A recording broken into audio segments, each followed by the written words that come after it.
Destructuring or syntaxes like rest and spread are my favorite topics in JavaScript. So in this video I have explained everything with more practical examples and analogies. I am sure you will find this tutorial helpful, so please watch till the end of the video and let me know whether you like my new style of teaching or not. Hi all, welcome to the complete JavaScript beginners tutorial by CodAffection. First of all, let me ask you a favor. If you find this video helpful, please consider subscribing to this channel if you haven't yet. And please like and share this video with your friends and colleagues. In previous session we have learned JavaScript arrays and objects. Here in this session, we'll be discussing some cool syntaxes and operators to work with them. Let's start with destructuring assignment syntax. As per the MD and official documentation, the destructuring assignment syntax is a JavaScript expression that makes it possible to unpack values from arrays or properties from objects into distinct variables. Let's check how this assignment works. So here we have an array fruits. Within it we have apple, watermelon and grape. To make it more appealing, I will replace these elements with their corresponding emojis from the website Emojipedia. Now let me declare these variables apple, watermelon and grape. Now in order to assign these elements to corresponding variables here, if there is no destructuring syntax, we will be retrieving these elements from the array using the indices of them and will be assigning them into these variables separately like this. Now let's print these variables. See, here we have the values printed from these three variables. Now instead of retrieving and assigning them separately like this, we could use the destructuring assignment syntax. First of all, we have a pair of square brackets like this. Into it we will assign the array fruits. Now you see the values printed from these three variables are undefined because we have only declared them, not assigned yet. Now to assign values into these variables accordingly, we can provide them like this: apple, then watermelon and grape. See, all of these variables are assigned with their corresponding elements in the array. To avoid this separate declaration here, we can add the let keyword as a prefix here. So here we are creating these three variables and we are assigning them from this array fruits. Now let's check how it works. The destructuring and assigning the values from this array fruits into these variables are happening in the same order as they appear in these array elements and these variables here. The first element apple is assigned to the first variable here apple, and then the second variable is get assigned with the second element from the array and so on. Now if you change the order of these variables in this statement here, the assigned value will also be different. See, the printed order is different. The second element in the array watermelon is assigned to the second variable grape here, and the last element grape is assigned to the last variable watermelon here. So the elements from this array is assigned in the same order as they appear in these variables here. Now let's correct this order here: apple, watermelon and grape. So this is how destructuring assignment syntax works for an array. You can relate this destructuring to the analogy of sharing a pizza like this. Since elements are retrieved in the same order as they appear in this array, if you want to skip any of the elements here, you just need to put an extra comma. For example, to make it more understandable, I will be declaring these variables in advance like we have done before. So here we have declared those three variables. If I want to skip this second element, I just need to put an extra comma like this. So here we have skipped this element, second element from the array watermelon. So these two variables apple and grape is assigned with their corresponding values, and this watermelon is skipped, and that's why we are seeing undefined in place of this variable watermelon. It is still an unassigned variable. Now it is also possible to mention default values for these variables in this assignment. For example, I could assign the default value for this variable grape as none. Now if the corresponding element in the array is undefined like this, Now the default value none will be assigned to this variable grape instead of undefined. You could see the same inside this output here. Now the default value will be useful when there is no corresponding element for the variable. For example, we have another variable mango. Now let's include the same variable into this destructuring and let's print the same variable print operation here.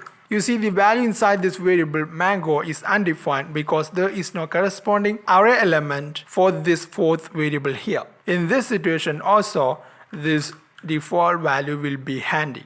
See? So that's how JavaScript array destructuring works. Now let's try another example. We are going to swap values of two variables. So here we have those two variables num1 and num2. Both of them are initialized with 5 and 8 respectively. Now let's print those variables at the end. So 5 and 8. Now after swapping, 8 should be there inside this num1 and 5 should be there inside this variable num2. Normally, in order to accomplish this task, we'll be creating a new variable temp and we'll be saving the first variable value into this. Now let's assign num1 with num2 and the previous value of num1 will be there inside the new variable temp. So with these three statements, we are able to swap the values from these variables num1 and num2. We could do the same if we were using destructuring syntax. Let me comment this and let's do the destructuring here. So here we have the pair of square brackets and here we are creating a new array with these values num1, num2. Now for swapping, the first element in the array should be assigned to num2. So in this order, I will provide num2 as the first variable and then num1. Boom! It works. We have done the job with a single statement without creating a temporary variable like this. So hope you found this example interesting. Now let's talk about REST syntax. For that, let's consider the previous fruits example. Here we have the array fruits. Within it we have three elements and we have assigned them to these three variables through destructuring assignment. Now the REST syntax is used to collect or store rest of the elements after destructuring assignment. To show you the same, I'm adding few more fruits into this array like this. Now the destructuring assignment is working perfectly with these three variables here. In order to collect rest of these elements after destructuring, we could use the REST syntax. First of all, we'll be having three consecutive dots or period symbols like this. And then we can provide a variable like rest.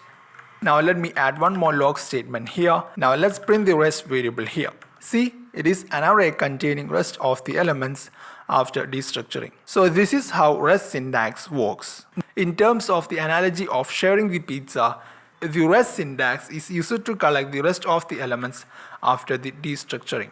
Now inside this destructuring assignment, the REST variable must be provided after all the variables for destructuring. Okay? And also when we destructure an array, the REST variable will also be of the type array as you can see here.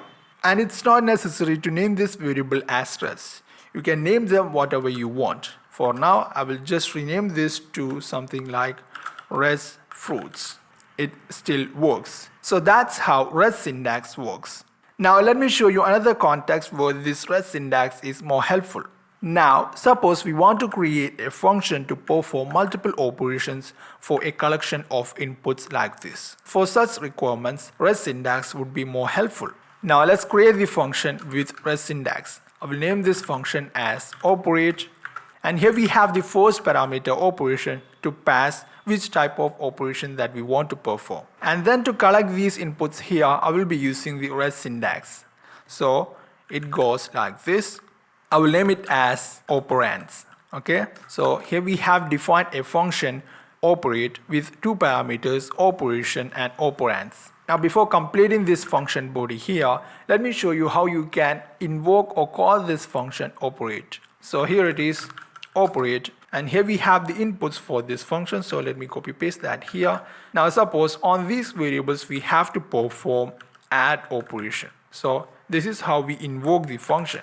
So obviously this parameter operation will have the value add, and rest of the inputs here will be there inside this REST operator operands. To confirm the same, let's print the variables here. First of all, we have operation, then operands. Boom! As you can see, the operation add is inside this operation parameter, and rest of the inputs here is collected with this parameter operands. See here we have the operands array with these passed inputs. Since we are using this res syntax in place of a function parameter, most often these types of parameters are called as res parameter. So this is how a res syntax works while passing values to a function. Now let me complete this function definition. First of all, I will declare a variable result to store the operation result. And then to iterate through this operands array, we will be having a for loop like this. We have already discussed how for loop works in previous session. Now inside this for loop, we will be having the switch statement to perform the operation based on the operation that we have passed to this parameter operation here. So first of all, we have the add operation. So if the operation is add, we will add each elements inside the array operands. Initially result is 0, and then on each iteration here, elements from the array operands, that is the inputs that we have passed here, one at a time is added to this result variable. Now suppose we want to calculate the average of past inputs, we can have this case within it. We will be dividing the element with the number of elements and we will add them to this result variable here. So it is another way of calculating the average. Normally we will sum all of the inputs here 2, 3, 6 and divide by the number of elements. We are doing that in a different manner here. We will divide each element with the number of elements and then we will add them into this result, and finally after the iteration we will be having the average inside this variable result. Now after this for loop, inside this result variable, we will be having the result of the operation that we have passed to this operation parameter here. So I will just print that result variable after the for loop here. So currently we have done the addition 2, 3, 6, which gives 11. Instead of addition, if you want to get the average, just pass average here and we will get the output here. So average of these three elements will be this 11 divided by 3. Now instead of 2, let's pass 3, then we should get the average as 4. So it is working perfectly fine. Now if you want, you can expand this function for further operations like multiplication or finding biggest or smallest number from the given inputs. So this is how we can make use of res syntax while passing values to a function like this. In this context, this parameter is called as res parameter. Now that's all about res syntax. Now let's talk about spread syntax, which exactly looks like these three dots here, but it does the exact opposite operation of res syntax in a different context. So let's look how spread syntax works and how it is different from res syntax. So first of all, let me get rid of these sample codes here. Now let's consider this array here. Now let me create another array, result. Now I'm going to add an element to this array 1 using the spread syntax, and we will save the result into this variable here. So we could do this result. I will assign that with an empty array like this. Inside this empty array, I will use the spread syntax like this. It exactly looks like the spread syntax, but it does the exact opposite operation. So array 1. Now let me log this result variable here. So here we have the result array with the elements from this array 1 as a result of this spread syntax here. So because of this syntax here, the elements within the array is expanded. Hence, the elements became a part of this new array here. Now if you want, you can compare it with the analogy of making a pizza like this, like spreading the tomato sauce over the pizza dough.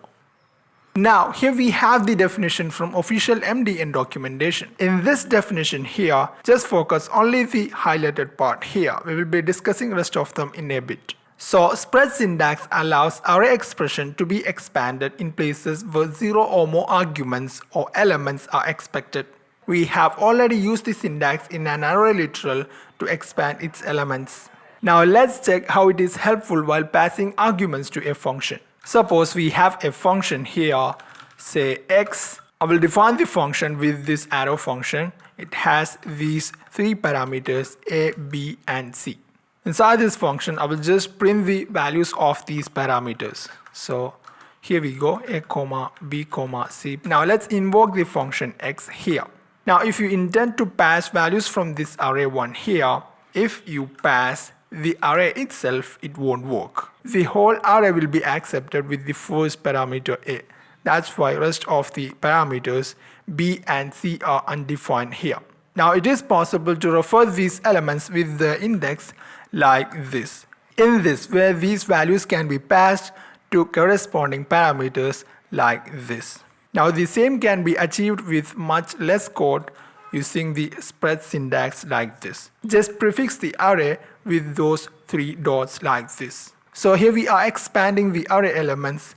See, these parameters are assigned with their corresponding value from these arrays here. Now if you ask, both rest syntax and spread syntax is having the same 3 dots, how can we tell this is spread syntax and this is rest syntax? It is entirely depend on the context where we use the syntax. If it is used in an assignment statement, then it is a rest syntax. In all other contexts where JavaScript is expecting 0 more elements like these situations here, then we can say it is a spread syntax. Now let me get rid of this function and its invocation. Currently we are just copying this array 1 to this result variable here. Now if you want to add more elements to this copied array here, you could just pass along with this spread syntax like this. It is also possible to add elements after the spread syntax. Now it's not necessary to be the last expression within this array literal, like the rest syntax, where it must be listed after all the variables for destructuring assignment. Now suppose you have another array. Now if you want to concat these arrays, first of all we have spread the elements within the first array, and then after that we could expand elements within this array too, like this. In this way we merged both arrays, array 1 and array 2. Here we have the result array. Within it we have combined elements from both the arrays here.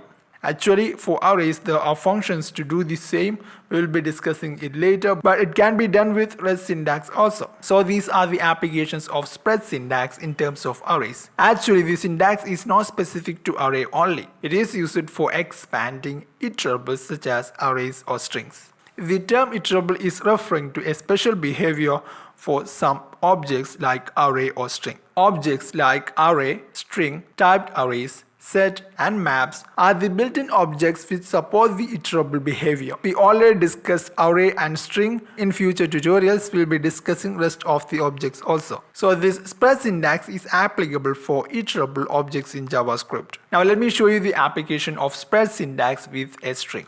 Now suppose we have a string name which is initialized with the string CodAffection. Now I'm creating another variable and let's assign that with an empty array like this. Within it I will be using this spread syntax with this string variable name. Now to see what is really happening, let's print the array like this. See, here we have the array with the characters from this string variable here. So when we use spread syntax with a string, the characters within it will get expanded. So far we have discussed destructuring syntax, rest syntax and spread syntax with arrays. Now let's do the same with objects also. We have been discussing spread syntax with arrays.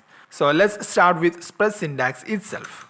As you can see in this definition itself, along with iterable objects, we can also use the spread syntax for object literals also to expand in places where 0 or more key value pairs are expected. So let's check how it works. So first of all, let me get rid of this previous code here. Now suppose we have an object ID card details. Within it we have 3 key value pairs, ID number, name and department. Now let's check how we can make use of the spread syntax. Here I'm creating a new object, @cox. Here we have an empty object. First of all, I will try to copy this object here. So we just need to use the spread syntax like this, ID card details. As mentioned, the key value pairs will be expanded. So into this empty object literal, the key value pairs from this ID card details object will be expanded. So all of the properties from this object can also participate in this new object here. Now to confirm the same, let's print the same object here. See, here we have the exact copy of this object here. Now like we have done with arrays, we can also add new entries to this object here. For example, if you want to add a new property, you can do this gender and let's pass the value here. So it is possible to add new properties along with the spread syntax like this. Now if you want, you can merge two objects. For example, here we have another object, address, and let's merge these objects, ID card details and address, into this new object here. So let me get rid of this new property. Instead, let's spread the new object address. See, the resulting object contains properties from both of these objects here. So this is how we can use spread syntax with JavaScript objects. Now finally, let's discuss destructuring assignment and REST syntax with objects. So let me get rid of these codes here. Let's start with this object user. Now here we are going to assign values from these properties to variables outside this object like we have done with arrays. So here we go. In case of arrays, we have used a pair of square brackets. Here we have an object user, so we have to use the curly brace like this. Now in order to destructure these properties here, we could do this ID, username and password. So actually here we have created three let variables ID, username and password, and all of them are initialized with the values from corresponding properties from this user object here, ID, username and password. Now to confirm the same, let's print those variables here. Let me copy the same and paste in here. See, here we have the values from these properties here. So while destructuring an object, the property name is matched with the variable name that we have given here. While in case of arrays, we have matched the order of the elements. First element is assigned to the first variable, then second to second and third to third. But in case of object destructuring, the property name must be matched with the variable name here. For the same reason, there could be name conflict. For example, if we already have an ID variable, here we have the error because of duplicate let variable name. In order to solve this problem, we can name an alternative name for the variable like user ID. Now in rest of the program, we can use this variable name user ID to get the destructured value from this user here. Now it is also possible to provide a default value. For example, if we are looking for a variable is active like this, and if there is no corresponding property inside this object, this variable will be undefined. You can see the same here, is active. So currently there is no property corresponding to this variable name inside this object. So inside it we have undefined. To solve this problem, we can assign a default value here like true. Now if there is a corresponding property inside this object, then that value will be used. If there is no property, this default value will be used. Now that's all about the basics of destructuring an object. Now, along with destructuring assignment, we also need to discuss REST syntax also. So let's make this example simple. We have destructure three variables, ID, username and password. Now, we can use the REST syntax like we have done with arrays to access rest of the properties from this object. So here we go, rest. Now let's print the variable rest. See, here we have an object with rest of the properties here. If we are destructuring an array, the rest variable will be of the type array. If we destructure an object like this, the rest variable will be of the same type object. As you know, the rest variable could be named to anything. In this case, rest of the properties are related to address, so I will replace it with address. Now let's go one step forward. As you can see, these properties are related to address. Now for better readability, I will enclose them within this child object address like this. So here we have created a nested object address within this user. Now in order to destructure a nested property within this address here, just providing the name of the property won't be enough. As you can see here, I'm just trying to destructure this nested property city here. Now let's check these destructured properties here. See, the property is not assigned to this city variable here. To unpack or destructure this nested object here, we have to mention the path also. So this is how it goes. Address, from that we have to destructure this property city. See, now the assignment is properly working. Here, this address is just referring to the path to this property city. If you look for a variable with the name address, you will get this error, address is not defined. So this address won't create a property, it is just mentioned just for specifying the path to this nested property here. So that's how we unpack nested properties within an object. Now finally, let's check how object destructuring works in case of a function invocation. Let's keep this list of properties minimum. We only have 3 properties here, ID, username and password. Now suppose we have a function login. For the function we only have a single parameter, current user. Inside the function, to receive these properties here, we'll be creating properties like this. ID is equal to current user ID. Now let's duplicate this line twice. Let's retrieve username and password. So this is how we normally retrieve properties from the object. Inside the same function, let's print these properties ID, username and password. Now let's invoke the function here login. Into it, we will be directly passing the object user like this. See, values from this property are retrieved into these variables and same is printed here. Now it is not possible to spread an object like this like we have done with arrays. You will get this type error like this. So you can't spread an object while invoking the function. Instead of using the spread syntax, we could do the destructuring assignment. Now instead of providing this parameter directly, we could do the destructuring here. So first of all, we have the curly brace. Within it, we can provide the parameters like this: ID, username and password. Now we can get rid of these separate assignments here. See, it is working perfectly fine. So behind the scene, while invoking this function, this argument user is destructured into these variables, which is actually the parameters for this function login. So that's all about the nitty-gritty things of JavaScript destructuring, REST syntax and spread syntax. Hope you found this video helpful. In next video, we'll be discussing callback functions in JavaScript. If you found this video helpful, please consider subscribing to this channel CodAffection if you haven't yet. Please like and share this video with your friends and colleagues. See you in next session.